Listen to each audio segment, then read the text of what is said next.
সবাইকে শুভেচ্ছা রইল। তো আমার সকল ফ্রেন্ডরা সব কেমন আছো? আশা করছি সবাই ভালো আছো, আমিও ভালো আছি। তো তোমরা সকাল সকাল উঠে সব কী করছো বন্ধুরা? আমাদের নিশ্চয়ই তোমাদের সকলের চা টিফিন খাওয়া হয়ে গেছে বন্ধুরা। আমাদের এখনও চা টিফিন কিছু খাওয়া হয়নি।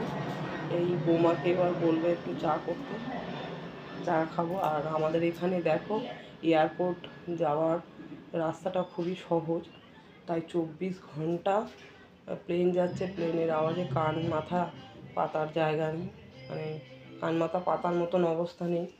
অসহ্য লেগে যাচ্ছে। কিছুদিন কাজ চলছিল বলে বন্ধ ছিল, তো আবার আজ সকালবেলা থেকেই শুরু হয়ে গেছে। তো খুবই অসহ্যর ব্যাপার, একদমই ভালো লাগে না।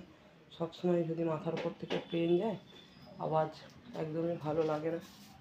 তো চলো বন্ধুরা, যাওয়া যাক রান্নাঘরের দিকে।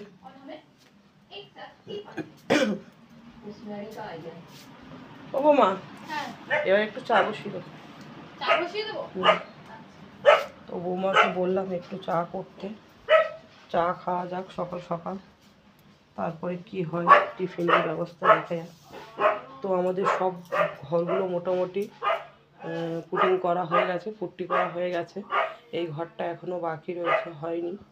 তো এই ঘরটাও পুট্টি হবে, আজ আর হবে না। মিস্ত্রিরা আজকে ছুটি নিয়েছে, কাল আবার শুরু করবে। তো বন্ধুরা, পরের ভিডিওতে দেখাবো ঘরগুলো ঘুরিয়ে যে কেমন লাগছে। এই অবধি শেষ করলাম। টাটা বাই বাই, সবাই ভালো থেকো, সুস্থ থেকো। কালকে রান্নাঘরটা ধরা হবে।